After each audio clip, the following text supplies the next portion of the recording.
खूप वर्षापूर्वीची ही गोष्ट.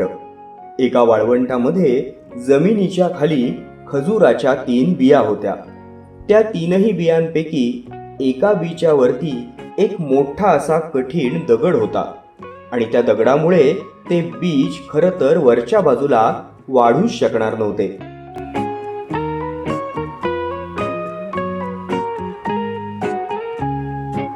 बाकीची जी 2 बीजे होती ती मात्र वरच्या बाजूला वाढत होती आणि ही दोन्हीही बीजे नेहमी त्या तिसऱ्या बीजाला म्हणायची, हे पहा, हे वाळवंट आहे, इथे हा दगड बाजूला सारायला कोण येणार आहे?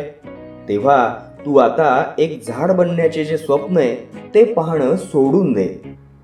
या मोठ्या कठीण दगडामुळे तू खाली दबला गेला आहेस. तेव्हा आता झाड बनून जमिनीबाहेरचे जग बघण्याची जी आशा तुझ्या मनामध्ये आहे ती आता तू सोडून द्यायला हवीस.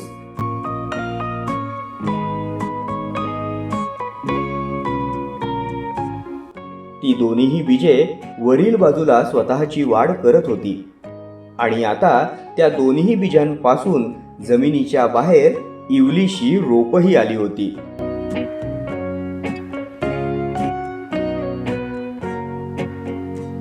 ते जे तिसरे बीज होतं ते मात्र सदैव उदास राहायचं. एक दिवस त्या वाळवंटातील रेती त्या बीजाला म्हणाली, तू जर वरच्या दिशेने स्वतःची वाढ करू शकत नसलास तर खालच्या दिशेने तुझी मुळे वाढवण्याचा पसरवण्याचा प्रयत्न कर.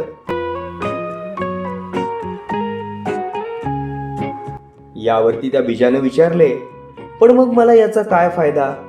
जोपर्यंत मी वरील दिशेने स्वतःची वाढ करू शकणार नाही तोपर्यंत तर मी एक झाड नाही ना बनू शकत.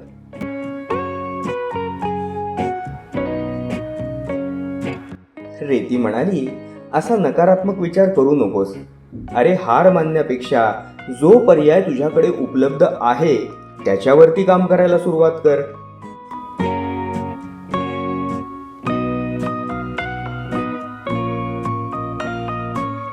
रेतीचं हे म्हणणं ऐकून बीजानं मग आपली मुळे खाली जमिनीच्या दिशेने पसरवण्यास सुरुवात केली. बाकी दोन्हीही बीजे या तिसऱ्या बीजाचा हा प्रयत्न पाहून जोर जोरात हसू लागली. पण पाहता पाहता या तिसऱ्या बीजाची मुळे जमिनीत खोलवर पसरत पसरत पाण्यापर्यंत गेली.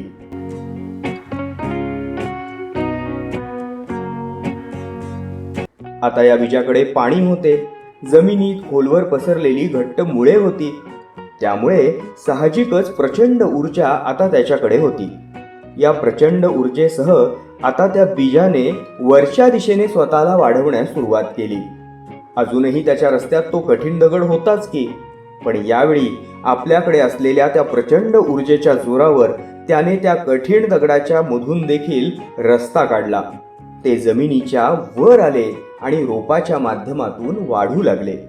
त्या बीजाची मुळे आधीच खोलवर पसरलेली होती आणि पाण्यापर्यंतही पोचलेली होती, त्यामुळे आता त्याची वाढ ही अधिक वेगानं होऊ लागली. लवकरच त्या इवल्याशा रोपाचे रूपांतर हे एका मोठ्या वृक्षामध्ये झाले.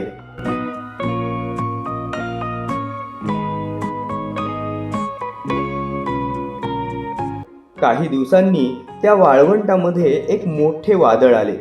त्या वादळामध्ये कित्येक वृक्ष उन्मळून पडले, पण या झाडाची मुळे जमिनीमध्ये खोलवर गेली असल्याने त्या वादळातही हे झाड टिकून राहिले.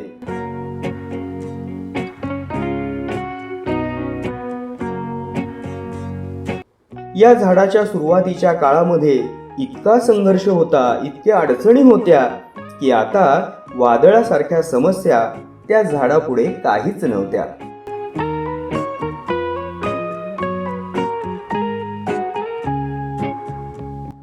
तात्पर्य काय, तर आपल्या आयुष्यात सुद्धा ज्या अडचणी येतात, समस्या येतात, त्या खरं तर आपल्याला घडवत असतात, अधिक मजबूत बनवत असतात. संकटांना धैर्याने तोंड देण्यासाठी त्या आपल्याला तयार करत असतात. गरज असते ती संकट समयी, अडचणींच्या समयी आपली मुळे मजबूत बनवण्याचा प्रयत्न करण्याची.